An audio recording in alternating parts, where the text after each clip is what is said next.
Pemirsa, hingga hari ini Rumah Sakit Pusat Prof. Kando Manado masih mengisolasi 3 orang terkait virus corona.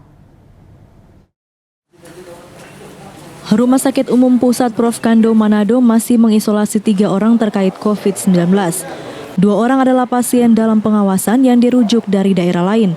Sementara 1 orang lainnya adalah pasien yang telah dinyatakan negatif pada pemeriksaan kedua, tapi masih menjalani pengawasan di RSUP Kando.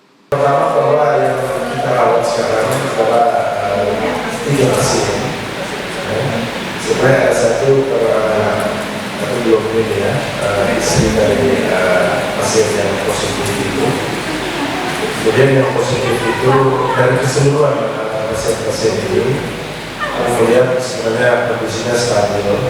Tapi pasien yang positif ini ada 1 kekhawatiran dari kami dari tenaga kesehatan dan para dokter, karena penyakit yang ada pada pasien tersebut. Penyakit-penyakit itu yang justru dipikirkan memberikan risiko tertinggi untuk pasien tersebut. Selain ketiga orang tersebut, saat ini ada juga 50 orang dalam pemantauan yang memiliki kontak erat dengan pasien pertama yang positif COVID-19 di Manado.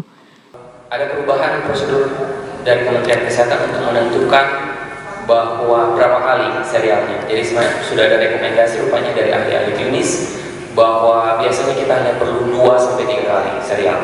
Jadi kalau sudah dapat 2 kali hasil negatif, maka dokter penanggung jawab pasiennya akan menentukan sudah cukup atau harus dilanjutkan. Jadi begitu ya. Jadi tidak lagi 8 kali. 8 kali itu adalah pernyataan pertama dari juru bicara nasional untuk kasus pertama dan kedua yang ada serial 8 kali. Dan kami sudah konsultasi kemarin, rupanya sudah ada perubahan. Kemudian pertanyaan yang kedua, yang 2 pasien dalam pengawasan tidak terkait dengan 37 kontak erat dari yang bersangkutan. Itu adalah pasien yang dirujuk dari daerah lain, tetapi memenuhi kriteria. Saya klarifikasi di sini Bapak dan Ibu sekalian, bahwa sebelum ada kasus positif ini, kita sudah ada 7 pasien dalam pengawasan yang kami rawat, dan 7-7-nya hasilnya negatif sudah kita pulangkan. Jadi ini bukan kasus pertama, ya, bukan kasus pertama.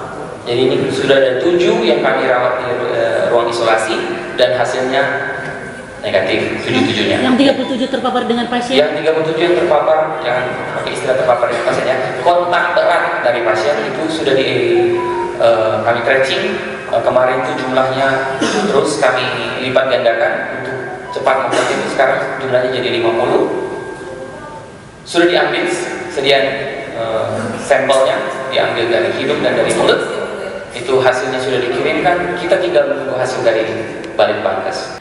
Sebelumnya Dinas Kesehatan Sulawesi Utara telah mengirimkan sampel 50 orang tersebut di Litbangkes Jakarta dan masih menunggu hasil pemeriksaan. Tim Liputan Kawanua TV.